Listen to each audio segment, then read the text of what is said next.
ರಾಜ್ಯದ ಜನ ಕಾಂಗ್ರೆಸ್ ಪಕ್ಷಕ್ಕೆ ಮತ್ತು ಸಿದ್ದರಾಮಯ್ಯ ಅವರಿಗೆ 136 ಸೀಟ್ ಕೊಟ್ಟು ನೀವು ರಾಜ್ಯವನ್ನು ಸುಭಿಕ್ಷವಾಗಿ ಆಳ್ರಿ ಅಂತ ಆದೇಶ ಕೊಟ್ಟರೆ ಇವರು ರಾಜ್ಯದ ಹಣಕಾಸನ್ನು ದಿವಾಳಿ ಮಾಡಿ ಜೀರೋ ಸರ್ಕಾರ ಇದು. ಅಭಿವೃದ್ಧಿಯಲ್ಲಿ ಝೀರೋ, ಸಾಮಾಜಿಕ ನ್ಯಾಯದಲ್ಲಿ ಝೀರೋ, ಲಾ ಆ್ಯಂಡ್ ಆರ್ಡರಲ್ಲಿ ಝೀರೋ ಸರ್ಕಾರವನ್ನು ಮಾಡಿ, ಅಭಿವೃದ್ಧಿ ಶೂನ್ಯ ಮಾಡಿ, ಹಣಕಾಸಿನ ದಿವಾಳಿಯನ್ನು ಮಾಡಿ ಮತ್ತು ಹೆಜ್ಜೆ ಹೆಜ್ಜೆಗೂ ಹಗರಣಗಳನ್ನು ಮಾಡ್ಕೊಳ್ತಾ ಹೋಗಿ ಇವತ್ತು ಕೋರ್ಟಲ್ಲಿ ಕೇಸ್ ಇದೆ, ಅದನ್ನು ಪ್ರಭಾವ ಮಾಡುವಂಥ ಮರೆಮಾಚುವಂಥ ಕೆಲಸಕ್ಕೆ ಇವತ್ತು ದೊಡ್ಡ ದೊಡ್ಡ ಸಮಾವೇಶಗಳನ್ನು ಮಾಡ್ತಾಯಿದ್ದಾರೆ. ಸರ್ಕಾರಿ ದುಡ್ಡಿನಲ್ಲಿ ಮಾಡ್ತಾಯಿದ್ದಾರೆ. ಅದೇ ದುಡ್ಡು ಇವತ್ತು ಅಭಿವೃದ್ಧಿಗೆ ಬಳಕೆ ಮಾಡ್ಬೋದು. ಯಾವ ಪುರುಷಾರ್ಥಕ್ಕಾಗಿ ಇದನ್ನು ಮಾಡಿದಾರಂತ ಇವತ್ತಿಗೂ ಗೊತ್ತಿಲ್ಲ. ಇವತ್ತು ಮುಖ್ಯಮಂತ್ರಿಗಳು ಹೇಳಿದ್ದಾರೆ ನನಗೆ ಆನೆ ಬಲ ಬಂದಿದೆ ಅಂತ. ಸ್ವಾಮಿ, ನೀವು ಆಗಲೇ ಮುಖ್ಯಮಂತ್ರಿ ಆಗಿದ್ದೀರಿ, ನೀವು ಜನರಿಗೆ ಆನೆ ಬಲ ತುಂಬಬೇಕು, ಜನರ ಬದುಕಿಗೆ ಆನೆ ಬಲ ತುಂಬಬೇಕು, ನಿಮಗಲ್ಲ. ನೀವು ಮುಖ್ಯಮಂತ್ರಿಯಾಗಿ ರಾಜಕೀಯವಾಗಿ ಇಷ್ಟು ಅಸ್ಥಿರತೆಯಲ್ಲಿ ಬದುಕುವಂಥ ಪರಿಸ್ಥಿತಿ ಬಂದಿದೆಯಲ್ಲ ಅಂತ ನಮಗೆ ಕನಿಕರ ಬರ್ತಾಯಿದೆ. ನಿಮ್ಗೊಂದು ಸಮಾವೇಶ ಬೇಕಾ ನಿಮಗೆ ಬಲ ತೋಳೋದಕ್ಕೆ ಮುಖ್ಯಮಂತ್ರಿಯಾಗಿ? ಸರ್, ಬಿಜೆಪಿ ಪಾದಯಾತ್ರೆ ಮಾಡ್ತಿದೆ ಸರ್, ಇದನ್ನು ನಾಟಕ ಅಂತೇಳಿ CM ಲೇವಡಿ ಮಾಡ್ತಾರೆ. ನೋಡಿ, ಮುಖ್ಯಮಂತ್ರಿಗಳು ಅವರು ನಮ್ಮ ಕಡೆ ದೊಡ್ಡಾಟ ಅಂತಿದೆ.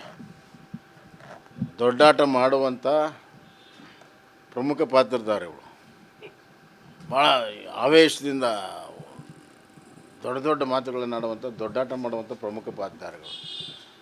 ವಿರೋಧ ಪಕ್ಷವಾಗಿ ಸರ್ಕಾರ ಮಾಡಿರುವ ತಪ್ಪುಗಳನ್ನು ಇವತ್ತು ಎತ್ತಿ ಹಿಡಿಯುವಂಥದ್ದು ನಮ್ಮ ಕೆಲಸ. ಮುಖ್ಯಮಂತ್ರಿಗಳಿಗೆ ಮಾಡೋಕ್ಕೆ ಬೇಕಾದಷ್ಟು ಕೆಲಸ ಇದೆ. ಆರೋಗ್ಯ ಇಲಾಖೆ ಸಂಪೂರ್ಣವಾಗಿ ಹದಗೆಟ್ಟಿದೆ. ಜನರಿಗೆ ಔಷಧಿ ಸಿಗ್ತಾಯಿಲ್ಲ, ಟ್ರೀಟ್ಮೆಂಟ್ ಇಲ್ಲ. ಜನರಿಗೆ ಸಾರ್ವಜನಿಕ ಸರ್ಕಾರಿ ದವಾಖಾನೆಯಲ್ಲಿ ಎಲ್ಲ ರೇಟ್ ಹೆಚ್ಚಿಗೆ ಮಾಡಿದ್ದೀರಿ. ಬಡವರು ಆರೋಗ್ಯದ ಭಾಗ್ಯವನ್ನೇ ಕಳ್ಕೊಂಡಿದ್ದಾರೆ. ಅದರ ಕಡೆ ಲಕ್ಷ್ಯ ಕೊಡೋಕ್ಕೆ ಸರ್, ಈಗ 10 kg ಅಕ್ಕಿ ಕೇಂದ್ರದಿಂದ ಏನಾದರೂ ಕೊಡ್ತಾ ಇದ್ದರೆ ನಾನು ರಾಜಕೀಯ ನಿವೃತ್ತಿ ಕೊಡ್ತೇನೆ ಅಂತ CM ಹೇಳ್ತಾರೆ ಸರ್. ನಾವೆಲ್ಲ 10 kg ಕೊಡ್ತೀವಿ ಅಂತ ಹೇಳಿದ್ದಿಲ್ಲ, ಇವ್ರು ಹೇಳಿದ್ರು 10 kg ಕೊಡ್ತೀವಿ ಅಂತ. ನಿಜವಾಗ್ಲೂ ಕೂಡ ನಾವು 10 kg ಕೊಡ್ತೀವಿ ಅಂತ ಹೇಳಿದರು. ಅವರು ಒಂದು ಅಗಳು ರಾಜ್ಯ ಸರ್ಕಾರದಿಂದ ಇವತ್ತು ಅನ್ನವನ್ನು ಕೊಡ್ತಾಯಿಲ್ಲ. 5 kg ಏನು ಬರ್ತಾಯಿದೆ ಅದು ಕೇಂದ್ರದ್ದು. ಅದನ್ನು ಹೇಳೋಕ್ಕೆ ನಾಚಿಕೆ ಇವ್ರಿಗೆ. ಅದಕ್ಕೆ ನಾವು 10 kg ಕೊಡ್ತಾ ಇದ್ದಾರೆ ಅಂತ. 5 kg ನಾವು ಕೊಡ್ತೀವಿ ಅಂತ ಹೇಳಿದ್ವಿ, 5 kg ಕೊಟ್ಟಿದ್ದೀವಿ. ನೀವು 10 kg ಅಂತ ಕೊಡೋರು ಒಂದು ಅಗಳು ಕೊಟ್ಟಿಲ್ಲ, ನೀವು ರಾಜೀನಾಮೆನೇ ಕೊಡಬೇಕು. ವಿಚಾರದಲ್ಲಿ ಈ ಪರಮೇಶ್ವರ ಅತೃಪ್ತಿ ವ್ಯಕ್ತಪಡಿಸಿದ್ರೆ ಬಹಳಷ್ಟು ನಾಯಕರು ಅವರೆಲ್ಲ ಕಿತ್ತಾಟ ಆರಂಭಗೊಂಡಿದೆ ಸರ್. ಇನ್ನೊಂದು ವಿಚಾರ ಏನಂದ್ರೆ ಅವರಿಬ್ಬರು ಮಾಡ್ಕೊಳ್ಳೋದಾಯ್ತಂದ್ರೆ ನಾವ್ಯಾಕೆ ಬೇಕು? ಹೊಂದಾಣಿಕೆ ಆಗಿತ್ತಂದ್ರೆ ನಮಗೆ ಇದು ನೋಡ್ರಿ, ಆಡಳಿತದ ಕಾಂಗ್ರೆಸ್ ಪಕ್ಷದಲ್ಲಿ ಒಳಗಡೆ ಬೇಗುದಿ ಇರೋದು ಭಾಳ ಸ್ಪಷ್ಟ ಆಗಿದೆ. ಎಲ್ಲವೂ ಸರಿಯಿಲ್ಲ ಅನ್ನೋದು ಕೂಡ ಭಾಳ ಸ್ಪಷ್ಟವಾಗಿದೆ. ಪರಸ್ಪರ ಹೊಂದಾಣಿಕೆ ಇಲ್ಲದ್ದು ಕೂಡ ಭಾಳ ಸ್ಪಷ್ಟ ಇದೆ. ಎಲ್ಲರೂ ಕೂಡ ಗೊತ್ತಿದೆ. ಉಪಮುಖ್ಯಮಂತ್ರಿಗಳು ತುದಿಗಾಲ ಮೇಲೆ ನಿಂತಿದ್ದಾರೆ ಮುಖ್ಯಮಂತ್ರಿ ಆಗೋದಕ್ಕೆ. ಮುಖ್ಯಮಂತ್ರಿಗಳು ಫೆವಿಕೋಲ್ ಹಚ್ಕೊಂಡು ತಮ್ಮ ಕುರ್ಚಿ ಮೇಲೆ ಕೂತಿದ್ದಾರೆ. ಆ ಫೆವಿಕೋಲ್ ಕಿತ್ಕೋಬೇಕು ಅಂತಂದು ಉಪಮುಖ್ಯಮಂತ್ರಿಗಳು ಪ್ರಯತ್ನ ಮಾಡ್ತಾ ಇದ್ದಾರೆ. ಈ ನಡುವೆ ಇವರಿಬ್ಬರೇ ಮಾಡಿದರೆ ನಮ್ಮದೇನು ಪಾತ್ರ, ನಾವು ಪ್ರೇಕ್ಷಕರ ಅನ್ನುವಂಥ ಒಂದು ಅಸಹಕತೆ ಇವತ್ತು ಗೃಹ ಸಚಿವರಿಗೆ ಬಂದಿದೆ. ಇವತ್ತು ಭಾಳ ಸ್ಪಷ್ಟವಾಗಿದೆ. ಬರುವಂಥ ದಿನಗಳಲ್ಲಿ ಇದು ಭಾಳ ದೊಡ್ಡ ಪ್ರಮಾಣದ ಅಸಮಾಧಾನ ಆಗ್ತದೆ. ಈ ಸರ್ಕಾರ ತನ್ನ ಅವಧಿಯನ್ನು ಪೂರ್ತಿ ಮಾಡೋದು. ಯೂನಿವರ್ಸಿಟಿ ಒಂದು ಘಟಿಕೋತ್ಸವ ಕಾರ್ಯಕ್ರಮದಲ್ಲಿ ಹೊಸ ಶಾಸಕರು ದರ್ಪ ತೋರುತ್ತಿದ್ದಾರೆ. ನೋಡೋಣ, ನಾನೇನು ಕಮೆಂಟ್ ಮಾಡೋದು. ಆಂತರಿಕ ವಿಚಾರಗಳು ಎಲ್ಲ ಸರಿಯಾದ ಅಲ್ಲ, ಅದೇ ರಾಜಕೀಯ ಸ್ಥಿತಿಗತಿಯಲ್ಲಿ ಎಲ್ಲವೂ ಕೂಡ ಬರ್ತದೆ. ಸರ್, ಈಗ ಪಾರ್ಲಿಮೆಂಟ್ ಎದುರಿಗೆ ಕಾಂಗ್ರೆಸ್ ಪ್ರೊಟೆಸ್ಟ್ ಮಾಡ್ತಿದೆ, ಅದಾನಿ ಮೇಲೆ ಕ್ರಮ ತೆಗೆದುಕೊಳ್ಬೇಕು ಅಂತ ಕಪ್ಪು ಪಟ್ಟಿ ಮಾಡಿ. ಅಲ್ಲ, ಅವ್ರಿಗೆ ಅವರ ರಾಜ್ಯಗಳಲ್ಲೇ ಅದಾನಿಯ ಮೇಲೆ ಆರೋಪ ಬಂದಿದೆ. ಕಾಂಗ್ರೆಸ್ಸಿನ ಛತ್ತೀಸ್ಗಢದಲ್ಲಿ ಮತ್ತು ತೆಲಂಗಾಣದಲ್ಲಿ ಮತ್ತು ಕಾಂಗ್ರೆಸ್ ಮಿತ್ರರಾದ ಆಂಧ್ರದಲ್ಲಿ ಎಲ್ಲ ಕಡೆ ಅವ್ರ ಪಕ್ಷದ ಸರ್ಕಾರ ಇದ್ದಾಗ ಅದಾನಿ ಜೊತೆಗೆ ವ್ಯವಹಾರ ಮಾಡಿದೆ ಅಂತ ಅಮೆರಿಕನ್ ಕೋರ್ಟ್ ಕೂಡ ಇವತ್ತು ಹೇಳಿದೆ. ಅದರ ಬಗ್ಗೆ ಮತ್ತೆ ಸ್ಪಷ್ಟೀಕರಣ ಕೊಡಲಿ ಅವರು. ಸರ್ 9ನೇ ತಾರೀಕು ಅಧಿವೇಶನ ಸ್ಟಾರ್ಟ್ ಆಗುತ್ತೆ. ಸರ್ಕಾರಕ್ಕೆ ಏನಂತ ಸರ್ ಈ ಭಾಗದ ಒಟ್ಟ ಚರ್ಚೆನ ಸರಿಯಾಗಿ ಆಗೋದಿಲ್ಲ. ಅಲ್ಲ ನಾವು ಬೆಳಗಾವಿ ಅಧಿವೇಶನ ಮಾಡಿರುವಂಥದ್ದು ಈ ಭಾಗದ ಸಮಸ್ಯೆಗಳನ್ನು ಬಿಂಬಿಸುವಂಥದ್ದಕ್ಕೆ ಮತ್ತು ಗಡಿ ಜಿಲ್ಲೆಯಲ್ಲಿ ಕನ್ನಡವನ್ನು ಇನ್ನಷ್ಟು ಗಟ್ಟಿಗೊಳಿಸೋ ಸಲ ನಾವು ಮಾಡಿದ್ದು. ಆ ರೀತಿ ನಡ್ಕೊಳ್ಳುವಂಥದ್ದು ಸರ್ಕಾರದ ಜವಾಬ್ದಾರಿ ಅಜೆಂಡಾದಲ್ಲಿ. ಆದ್ದರಿಂದ ಇವತ್ತು ಜನರ ಸಮಸ್ಯೆಯ ಜೊತೆಗೆ ಉತ್ತರ ಕರ್ನಾಟಕ ಅಭಿವೃದ್ಧಿಯು ಕೂಡ ಅಷ್ಟೇ ಪ್ರಮುಖವಾಗಿರೋದು, ಅದನ್ನ ಎತ್ಕೋಬೇಕು. ಉದಾಹರಣೆಗೆ ಉತ್ತರ ಕರ್ನಾಟಕದ ಯೋಜನೆಗಳನ್ನು ಸಂಪೂರ್ಣವಾಗಿ ನಿರ್ಲಕ್ಷ್ಯ ಮಾಡಿದ್ದಾರೆ.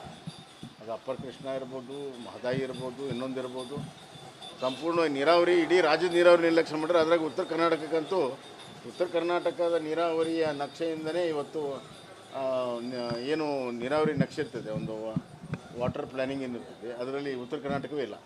ರಾಜ್ಯದ ಜನ ಕಾಂಗ್ರೆಸ್ ಪಕ್ಷಕ್ಕೆ ಮತ್ತು ಸಿದ್ದರಾಮಯ್ಯ ಅವರಿಗೆ 136 ಸೀಟ್ ಕೊಟ್ಟು ನೀವು ರಾಜ್ಯವನ್ನು ಸುಭಿಕ್ಷವಾಗಿ ಆಳ್ರಿ ಅಂತ ಆದೇಶ ಕೊಟ್ಟರೆ, ಇವರು ರಾಜ್ಯದ ಹಣಕಾಸನ್ನು ದಿವಾಳಿ ಮಾಡಿ ಜೀರೋ ಸರ್ಕಾರ, ಇದು ಅಭಿವೃದ್ಧಿಯಲ್ಲಿ ಝೀರೋ, ಸಾಮಾಜಿಕ ನ್ಯಾಯದಲ್ಲಿ ಝೀರೋ, ಲಾ ಆ್ಯಂಡ್ ಆರ್ಡರಲ್ಲಿ ಝೀರೋ ಸರ್ಕಾರವನ್ನು ಮಾಡಿ, ಅಭಿವೃದ್ಧಿ ಶೂನ್ಯ ಮಾಡಿ, ಹಣಕಾಸಿನ ದಿವಾಳಿಯನ್ನು ಮಾಡಿ ಮತ್ತು ಹೆಜ್ಜೆ ಹೆಜ್ಜೆಗೂ ಹಗರಣಗಳನ್ನು ಮಾಡ್ಕೊಳ್ತಾ ಹೋಗಿ ಇವತ್ತು ಕೋರ್ಟಲ್ಲಿ ಕೇಸ್ ಇದೆ, ಅದನ್ನು ಪ್ರಭಾವ ಮಾಡುವಂಥ ಮರೆಮಾಚುವಂಥ ಕೆಲಸಕ್ಕೆ ಇವತ್ತು ದೊಡ್ಡ ದೊಡ್ಡ ಸಮಸ್ಯೆಗಳನ್ನು ಮಾಡ್ತಾಯಿದ್ದಾರೆ. ಸರ್ಕಾರಿ ದುಡ್ಡಿನಲ್ಲಿ ಮಾಡ್ತಾಯಿದ್ದಾರೆ. ಅದೇ ದುಡ್ಡು ಇವತ್ತು ಅಭಿವೃದ್ಧಿಗೆ ಬಳಕೆ ಮಾಡ್ಬೋದು. ಯಾವ ಪುರುಷಾರ್ಥಕ್ಕಾಗಿ ಇದನ್ನು ಮಾಡಿದಾರಂತ ಇವತ್ತಿಗೂ ಗೊತ್ತಿಲ್ಲ. ಇವತ್ತು ಮುಖ್ಯಮಂತ್ರಿಗಳು ಹೇಳಿದ್ದಾರೆ ನನಗೆ ಆನೆ ಬಲ ಬಂದಿದೆ ಅಂತ. ಸ್ವಾಮಿ, ನೀವು ಆಗಲೇ ಮುಖ್ಯಮಂತ್ರಿ ಆಗಿದ್ದೀರಿ, ನೀವು ಜನರಿಗೆ ಆನೆ ಬಲ ತುಂಬಬೇಕು, ಜನರ ಬದುಕಿಗೆ ಆನೆ ಬಲ ತುಂಬಬೇಕು, ನಿಮಗಲ್ಲ. ನೀವು ಮುಖ್ಯಮಂತ್ರಿಯಾಗಿ ರಾಜಕೀಯವಾಗಿ ಇಷ್ಟು ಅಸ್ಥಿರತೆಯಲ್ಲಿ ಬದುಕುವಂಥ ಪರಿಸ್ಥಿತಿ ಬಂದಿದೆಯಲ್ಲ ಅಂತ ನಮಗೆ ಕನಿಕರ ಬರ್ತಾಯಿದೆ. ನಿಮ್ಗೊಂದು ಸಮಾವೇಶ ಬೇಕಾ ನಿಮಗೆ ಬಲ ತೋಳೋದಕ್ಕೆ ಮುಖ್ಯಮಂತ್ರಿಯಾಗಿ? ಸರ್, ವಕ್ಫ್ ವಿರುದ್ಧ ಬಿಜೆಪಿ ಪಾದಯಾತ್ರೆ ಮಾಡ್ತಿದೆ ಸರ್. ಇದನ್ನ ನಾಟಕ ಅಂತೇಳಿ CM ಲೇವಡಿ ಮಾಡ್ತಾರೆ. ನೋಡಿ, ಮುಖ್ಯಮಂತ್ರಿಗಳು ಅವರು ನಮ್ಮ ಕಡೆ ದೊಡ್ಡಾಟ ಅಂತಿದೆ, ದೊಡ್ಡಾಟ ಮಾಡುವಂಥ ಪ್ರಮುಖ ಪಾತ್ರಧಾರಿಗಳು. ಭಾಳ ಆವೇಶದಿಂದ ದೊಡ್ಡ ದೊಡ್ಡ ಮಾತುಗಳನ್ನು ಆಡುವಂಥ, ದೊಡ್ಡಾಟ ಮಾಡುವಂಥ ಪ್ರಮುಖ ಪಾತ್ರಧಾರಿಗಳು. ವಿರೋಧ ಪಕ್ಷವಾಗಿ ಸರ್ಕಾರ ಮಾಡಿರುವ ತಪ್ಪುಗಳನ್ನು ಇವತ್ತು ಎತ್ತಿ ಹಿಡಿಯುವಂಥದ್ದು ನಮ್ಮ ಕೆಲಸ. ಮುಖ್ಯಮಂತ್ರಿಗಳಿಗೆ ಮಾಡೋಕ್ಕೆ ಬೇಕಾದಷ್ಟು ಕೆಲಸ ಇದೆ. ಆರೋಗ್ಯ ಇಲಾಖೆ ಸಂಪೂರ್ಣವಾಗಿ ಹದಗೆಟ್ಟಿದೆ. ಜನರಿಗೆ ಔಷಧಿ ಸಿಗ್ತಾಯಿಲ್ಲ, ಟ್ರೀಟ್ಮೆಂಟ್ ಇಲ್ಲ. ಜನರಿಗೆ ಸಾರ್ವಜನಿಕ ಸರ್ಕಾರಿ ದವಾಖಾನೆಯಲ್ಲಿ ಎಲ್ಲ ರೇಟ್ ಹೆಚ್ಚಿಗೆ ಮಾಡಿದ್ದೀರಿ. ಬಡವರು ಆರೋಗ್ಯದ ಭಾಗ್ಯವನ್ನೇ ಕಳ್ಕೊಂಡಿದ್ದಾರೆ. ಅದರ ಕಡೆ ಲಕ್ಷ್ಯ ಕೊಡೋಕ್ಕೆ. ಸರ್, ಈಗ 10 kg ಅಕ್ಕಿ ಕೇಂದ್ರದಿಂದ ಏನಾದರೂ ಕೊಡ್ತಾ ಇದ್ರೆ ನಾನು ರಾಜಕೀಯ ನಿವೃತ್ತಿ ಕೊಡ್ತೇನೆ ಅಂತ CM ಹೇಳ್ತಾರೆ ಸರ್. ನಾವೆಲ್ಲ 10 kg ಕೊಡ್ತೀವಿ ಅಂತ ಹೇಳಿದ್ದಿಲ್ಲ. ಇವ್ರು ಹೇಳಿದ್ರು 10 kg ಕೊಡ್ತೀವಿ ಅಂತ. ನಿಜವಾಗ್ಲೂ ಕೂಡ ನಾವು 10 kg ಕೊಡ್ತೀವಿ ಅಂತ ಹೇಳಿದರು. ಅವರು ಒಂದು ಅಗಳು ರಾಜ್ಯ ಸರ್ಕಾರದಿಂದ ಇವತ್ತು ಅನ್ನವನ್ನು ಕೊಡ್ತಾಯಿಲ್ಲ. 5 kg ಏನು ಬರ್ತಾಯಿದೆ ಅದು ಕೇಂದ್ರದ್ದು. ಅದನ್ನು ಹೇಳೋಕ್ಕೆ ನಾಚಿಕೆ ಇವ್ರಿಗೆ. ಅದಕ್ಕೆ ನಾವು 10 kg ಕೊಡ್ತಾ ಇದ್ದಾರೆ ಅಂತ. 5 kg ನಾವು ಕೊಡ್ತೀವಿ ಅಂತ ಹೇಳಿದ್ವಿ, 5 kg ಕೊಟ್ಟಿದ್ದೀವಿ.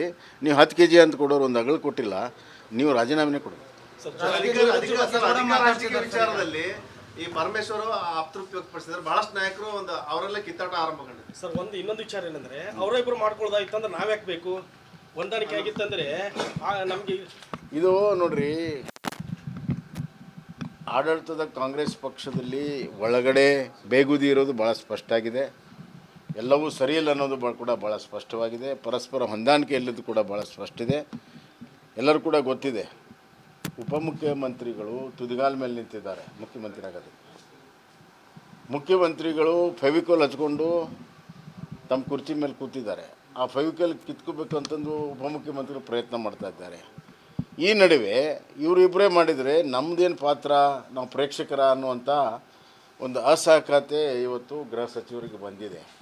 ಇವತ್ತು ಭಾಳ ಸ್ಪಷ್ಟವಾಗಿದೆ, ಬರುವಂಥ ದಿನಗಳಲ್ಲಿ ಇದು ಭಾಳ ದೊಡ್ಡ ಪ್ರಮಾಣದ ಅಸಮಾಧಾನ ಆಗ್ತದೆ. ಈ ಸರ್ಕಾರ ತನ್ನ ಅವಧಿಯನ್ನು ಪೂರ್ತಿ ಮಾಡುತ್ತೆ. ಇದು ಯೂನಿವರ್ಸಿಟಿ ಒಂದು ಘಟಿಕೋತ್ಸವ ಕಾರ್ಯಕ್ರಮದಲ್ಲಿ ಹೊಸ ಶಾಸಕರು ದರ್ಪ ತೋರ್ತಿದ್ದಾರೆ ಅಲ್ಲಿ ಮಾಡಿದ್ದಾರೆ. ನೋಡೋಣ, ನಾನೇನು ಕಮೆಂಟ್ ಮಾಡೋದು. ಸರ್ ಆಂತರಿಕ ವಿಚಾರಗಳೇನಾದ್ರು ಇದೆ ಆಂತರಿಕ ವಿಚಾರಗಳು ಎಲ್ಲ ಸರಿಯಾದ ಡೈಲಿ ಅಲ್ಲ ರಾಜಕೀಯ ಸ್ಥಿತಿಗತಿಯಲ್ಲಿ ಎಲ್ಲವೂ ಕೂಡ ಬರ್ತದೆ. ಸರ್, ಈಗ ಪಾರ್ಲಿಮೆಂಟ್ ಎದುರಿಗೆ ಕಾಂಗ್ರೆಸ್ ಪ್ರೊಟೆಸ್ಟ್ ಮಾಡ್ತಿದೆ, ಅದಾನಿ ಮೇಲೆ ಕ್ರಮ ತೆಗೆದುಕೊಳ್ಬೇಕು ಅಂತ ಕಪ್ಪು ಪಟ್ಟಿ ಮಾಡಿ. ಅಲ್ಲ, ಅವ್ರಿಗೆ ಅವ್ರ ರಾಜ್ಯಗಳಲ್ಲೇ ಅದಾನಿಯ ಮೇಲೆ ಆರೋಪ ಬಂದಿದೆ. ಕಾಂಗ್ರೆಸ್ಸಿನ ಛತ್ತೀಸ್ಗಢದಲ್ಲಿ ಮತ್ತು ತೆಲಂಗಾಣದಲ್ಲಿ ಮತ್ತು ಕಾಂಗ್ರೆಸ್ ಮಿತ್ರರಾದ ಆಂಧ್ರದಲ್ಲಿ ಎಲ್ಲ ಕಡೆ ಅವ್ರ ಪಕ್ಷದ ಸರ್ಕಾರ ಇದ್ದಾಗ ಅದಾನಿ ಜೊತೆಗೆ ವ್ಯವಹಾರ ಮಾಡಿದೆ ಅಂತ ಅಮೆರಿಕನ್ ಕೋರ್ಟ್ ಕೂಡ ಇವತ್ತು ಹೇಳಿದೆ. ಅದ್ರ ಬಗ್ಗೆ ಮನಸ್ಸು ಸ್ಪಷ್ಟೀಕರಣ ಕೊಡಲಿ ಅವರು. ಸರ್, 9ನೇ ತಾರೀಕು ಅಧಿವೇಶನ ಸ್ಟಾರ್ಟ್ ಆಗುತ್ತೆ. ಸರ್ಕಾರಕ್ಕೆ ಏನಂತ ಸರ್ ಈ ಭಾಗದ ಒಟ್ಟ ಚರ್ಚೆನ ಸರಿಯಾಗಿ ಆಗೋದಿಲ್ಲ. ಅಲ್ಲ, ನಾವು ಬೆಳಗಾವಿ ಅಧಿವೇಶನ ಮಾಡಿರುವಂಥದ್ದು ಈ ಭಾಗದ ಸಮಸ್ಯೆಗಳನ್ನು ಬಿಂಬಿಸುವಂಥದ್ದಕ್ಕೆ ಮತ್ತು ಗಡಿ ಜಿಲ್ಲೆಯಲ್ಲಿ ಕನ್ನಡವನ್ನು ಇನ್ನಷ್ಟು ಗಟ್ಟಿಗೊಳಿಸೋ ಸಲ ನಾವು ಮಾಡಿದ್ದು. ಆ ರೀತಿ ನಡ್ಕೊಳ್ಳುವಂಥದ್ದು ಸರ್ಕಾರದ ಜವಾಬ್ದಾರಿ ಅಜೆಂಡಾದಲ್ಲಿ. ಆದ್ದರಿಂದ ಇವತ್ತು ಜನರ ಸಮಸ್ಯೆಯ ಜೊತೆಗೆ ಉತ್ತರ ಕರ್ನಾಟಕ ಅಭಿವೃದ್ಧಿಯು ಕೂಡ ಅಷ್ಟೇ ಪ್ರಮುಖವಾಗಿರೋದು, ಅದನ್ನ ಎತ್ಕೋಬೇಕು. ಉದಾಹರಣೆಗೆ ಉತ್ತರ ಕರ್ನಾಟಕದ ಯೋಜನೆಗಳನ್ನು ಸಂಪೂರ್ಣವಾಗಿ ನಿರ್ಲಕ್ಷ್ಯ ಮಾಡಿದ್ದಾರೆ. ಅದು ಅಪ್ಪರ್ ಕೃಷ್ಣ ಇರ್ಬೋದು, ಮಹದಾಯಿ ಇರ್ಬೋದು, ಇನ್ನೊಂದಿರ್ಬೋದು, ಸಂಪೂರ್ಣವಾಗಿ ನೀರಾವರಿ ಇಡೀ ರಾಜ್ಯದ ನೀರಾವರಿ ನಿರ್ಲಕ್ಷ್ಯ ಮಾಡಿದ್ರೆ. ಅದ್ರಾಗ ಉತ್ತರ ಕರ್ನಾಟಕಕ್ಕಂತೂ ಉತ್ತರ ಕರ್ನಾಟಕದ ನೀರಾವರಿಯ ನಕ್ಷೆಯಿಂದನೇ ಇವತ್ತು ಏನು ನೀರಾವರಿ ನಕ್ಷೆ ಇರ್ತದೆ, ಒಂದು ವಾಟರ್ ಪ್ಲ್ಯಾನಿಂಗ್ ಏನಿರ್ತದೆ, ಅದರಲ್ಲಿ ಉತ್ತರ ಕರ್ನಾಟಕವೇ ಇಲ್ಲ.